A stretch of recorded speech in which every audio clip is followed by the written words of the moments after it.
नमस्कार दोस्तों, आज के हमारे इस वीडियो में हम आपको 4 चिड़ियाओं की एक बहुत सुंदर कहानी सुनाने वाले हैं। एक समय की बात है, 4 चिड़ियाएं एक पेड़ पर रहती थीं। वो एक दूसरे की पक्की सहेली थीं। कार्तिक शुरू होने से पहले एक चिड़िया ने 2 औरतों को बातें करते सुना। वो औरतें कार्तिक माह के व्रत, फल और नियम की चर्चा कर रही थी। चिड़िया को सुनकर बहुत अच्छा लगा। उसने अपनी सहेलियों को कार्तिक स्नान के लिए तैयार कर लिया। अब चारों चिड़ियाएं कार्तिक माह में गंगा जी के किनारे एक पेड़ पर रहने लगी। गंगा जी में नहाती, पूजन और व्रत करती। ऐसे ही पूरा कार्तिक माह बीत गया। प्रतिपदा के दिन उन्होंने खिचड़ी बनाने के लिए घी, दाल और चावल इकट्ठे किए और खिचड़ी बनाई। फिर सब नहाने चली गईं। पहले एक चिड़िया नहाकर आई। उसे बहुत तेज भूख लगी थी। उसने खिचड़ी की भाप खा ली और सो गई। फिर दूसरी चिड़िया आई। उसे भी नहाने के बाद बहुत भूख लगी थी। उसने खिचड़ी का पानी पिया और सो गई। अब तीसरी चिड़िया आई। उसे भी अब बहुत तेज भूख लगी थी। उसने खिचड़ी खा ली और वो भी दोनों चिड़ियाओं के साथ सो गई। अब जब चौथी चिड़िया आई तो उसने देखा तीनों चिड़ियाएं सो रही हैं। उसे लगा ये तो खिचड़ी खाकर सो गई हैं। उसने खिचड़ी की खुरचन खाई और वो भी सो गई।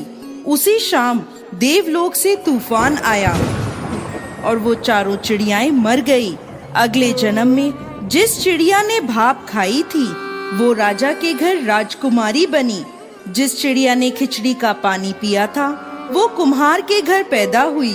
जिस चिड़िया ने खिचड़ी खाई थी उसने ब्राह्मण के घर जन्म लिया और जिस चिड़िया ने खुरचन खाई थी वो राजा के घर हथनी बनी।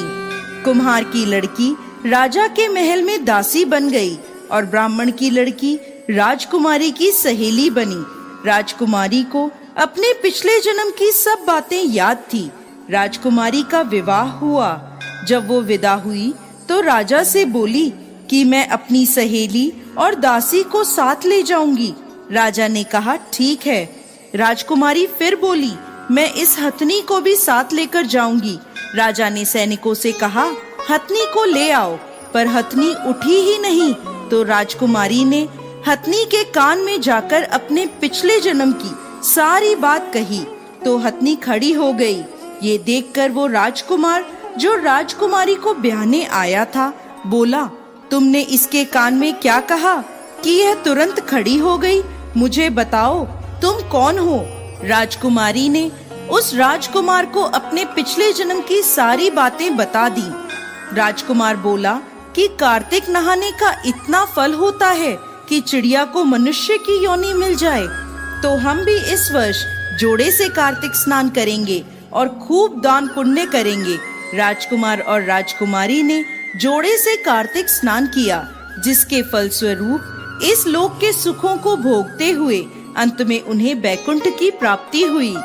हे ठाकुर जी महाराज, जैसे राजकुमार और राजकुमारी को बैकुंठ का वास दिया, इस कहानी को कहते, सुनते और हुंकार भरते सभी पर अपनी कृपा करना। बोलिए कार्तिक महाराज की जय।